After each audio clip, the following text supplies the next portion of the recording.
I've done something today that I haven't done before. I'm releasing 3 videos at the same time. They're all about African violets. The first video is an unboxing of beautiful Optimara African violets. Then we talk about the history of African violets as houseplants, their care, and the variety of colors and shapes they come in. And we touch on space violets.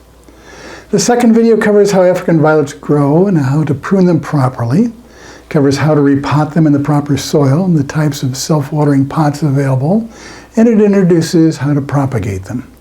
The third video covers variegated African violets and how to care for them, and that information applies to most variegated plants. A fourth video covering African violet propagation in detail is coming soon. Well, it'll probably be a couple months. As regular viewers of this channel know, I often start a video working on a project that won't end for several months or even a year or two. The results are included at the end of the same video, so you don't have to wait months or years to see the end results. So the fourth video will be ready when the plants are ready. If you like African violets, and who doesn't, you will need to subscribe and click on the notification bell so that you'll be among the first to watch the detailed propagation video. And now let's get started. Today we have African violets. I wanted to do an African violet video for a while, and I called Optimara because they have fantastic variety of African violets that I've known about for many years. I've had African violets for many years, and I'll talk about more of that later. But first, ooh, very nice. Some very cool colors here. Wow, bicolors. All right, what have we got? This guy up first. Oh, ever beautiful. This is a space violet. We'll talk about space violets here in a few minutes. This is very cool. And Millennia. It's a new variety. It's Millennium. It was a bicolor. Very cool. White and dark pink, purple, whatever that color is supposed to be. And a little mini tucked in between the other 4. Very tiny little African violet. The minis are cool violets. And this one is Stephanie. Nice sky blue. Wow. Green and white stripes with red highlights, or pink highlights. And no tag. We'll find out what that is here in a bit. Aha. Another empty box.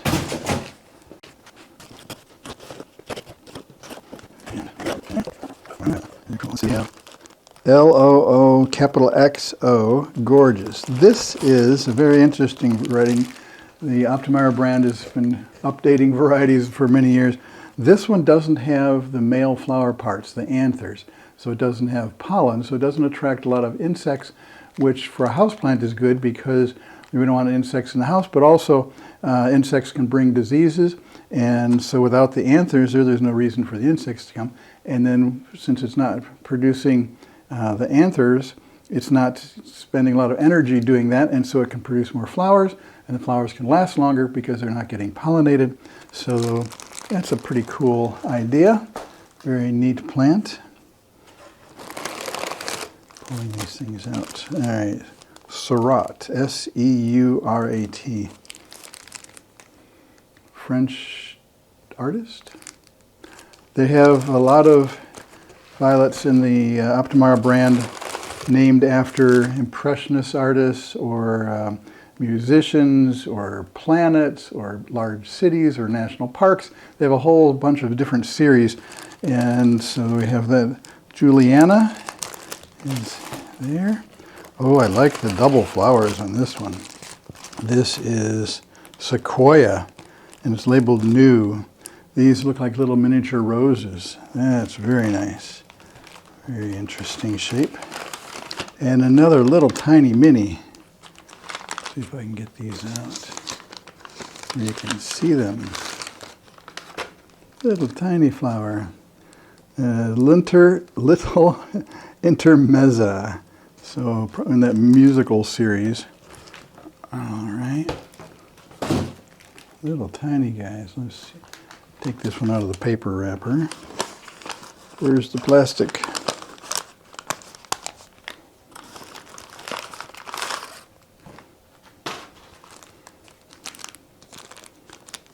Little soprano, yeah. So these are part of the musical series.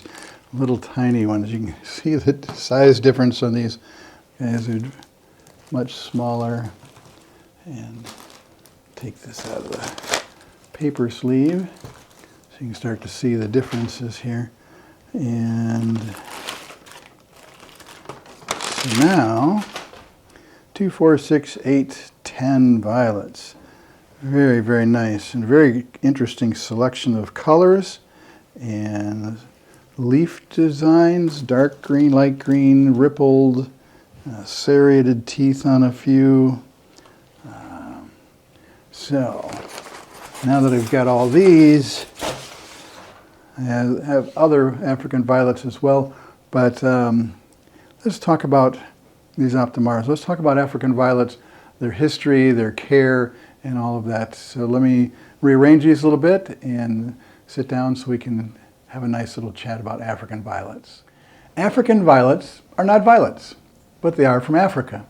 In 1892, in the colonial period of African history, a German official, Baron Walter von St. Paul, found these plants in the Usambara mountainous rainforest along the Tanzanian and Kenya border, just south of the equator. He sent seeds or plants back to his father in Germany. His father shared the plants with the Royal Botanic Garden, where it was decided that they were a new species. The genus was named St. Paulia after the Baron, and the specific epithet of Ionantha means like a violet. Now that was in 1892. In 1893, the rights to sell the seeds went to the Benary Company in Germany, which still exists. In 1894, seeds were sold to the Harris Seed Company in the United States, and Harris Seeds also still exists. Although I don't know that either company still sells African violets. Through the 1920s and 30s, African violets were known as finicky plants. This is probably because they needed to stay warm, being native to the rainforest near the equator, but most homes in those days were a bit drafty and heating was inconsistent, so the plants suffered. African violet popularity exploded in the 1950s and 60s when the Woolworth 5 and Dime chain store started selling them nationwide. This is when my mom started growing them. She had my dad build extra glass windowsills above the wooden windowsill so she could grow more African violets in each window. African violets are probably the starter drug plant that got me interested in horticulture. There are several reasons for their worldwide popularity. They're easy to grow indoors, if you know what you're going to do. They bloom for a long time in many colors. They bloom without special conditions, like those required by poinsettias or orchids. The plant itself can last for a decade or more. They're easy to propagate if you want to try that. They don't take up much room, so they fit in any home. And they're low for, if you're going to have people over for dinner, you can talk over the plant as they're in a centerpiece. They were thought to be over 20 species of African violets, but now they're only considered to be 6 or 9 or something. They keep changing. At the same time, through DNA research, African violets are being dropped out of the St. Paula genus and being reclassified as a subspecies section of the Streptocarpus genus. This reclassification will have no effect on the majority of people growing African violets, who only want to grow pretty plants and don't really care what botanists think. The Holtkamp family has been creating new African violets since the 1930s. They started the Optimara brand in 1977. The name comes from combining optimum and Usambara, which is the name of the mountainous region in Tanzania. The Holtkamps have many accomplishments, including violets that don't drop their flowers when moved while they bloom. If you had plants like this and you tried moving them or shipping them somewhere, all the flowers used to fall off. Now they don't. They developed these mini African violets, and they've introduced several hundred new varieties of colors and combinations of colors, and they're also making them much more resistant to environmental stress, so they grow better in household conditions. So it's not something you see, but it's built into the plant. It's really nice. In 1984, they sent 25,000 seeds in a satellite to space on a NASA space shuttle as part of the long-term exposure experiment to test the exposure to cosmic radiation and low gravity. The satellite was supposed to be retrieved in less than a year, but ended up floating in space for 6 years. Many mutations have been identified in the offspring of these seeds. One of the best is that several new varieties of space violets have 4 times as many open flowers at a time, and they send up many more flower stalks over a longer period of time, so they never seem to stop blooming. And the space violets also grow much larger. Instead of being little 6-inch plants, they grow to 12 or 18 inches, so they're much bigger plants as well. So, how do we grow African violets? Give them the conditions close to those on the floor of the African rainforest near the equator, of course. That would be temperatures in the 70s, bright light but not direct sunlight, moderate to high humidity, 40 to 60%, damp soil that doesn't dry out and is also not waterlogged. Good air circulation is beneficial, but not if it's from a cold or a hot air conditioner or furnace. If you don't have a sunny room or window, African violets grow very well under light fixtures that are not hot. So grow them under LEDs or fluorescent bulbs designed for plants. It is true that cold water on the leaves can damage the leaves. It doesn't rain cold water in the African rainforest, so they're not used to that kind of temperature. Room temperature water on a leaf will not hurt the plant, but it's usually easier just to add water to the tray under the pot and let the plant soak up water that way. Just don't leave the water in the tray more than a half hour or an hour. There are many self-watering pots that let the soil soak up and the water will come into the plant as it's needed. The Optimara company has self-watering pots, potting soil, and fertilizer designed for African violets, backed by more than 50 years of testing on African violets. The hairs on the African violet leaves help them to get water out of the humid air, but they shouldn't be misted, as water on the leaves can still cause spots. If the leaves do get a bit of dirt on them, just brush it off with a small, soft brush. Or just blow them off with a straw. Interestingly, the leaf hairs help the plant know when an insect has landed. This can possibly trigger a response, a hormone's response to produce more flowers. So if you're very gentle, you can use a small brush to pet your violet, and it may bloom better. African violets come in many flower colors. There's much work being done to produce a true stop sign red, a true lemon yellow, and actually a true sky blue flower.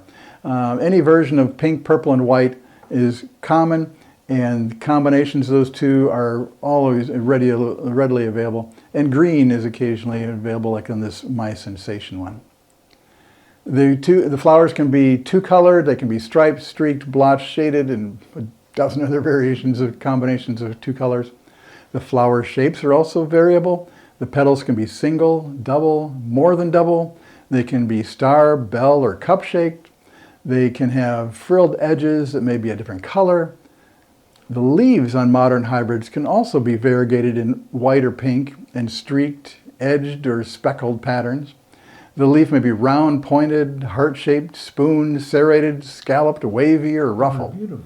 The leaf can be light green, dark green. It may have red or purple on the bottom. African violets come in mini, small, standard, large, and trailing shapes. Combining all the flower and leaf colors and shapes and the different sizes, you can have hundreds of variations. So new varieties are being produced every year. African violets produce an endless excitement for the young and old.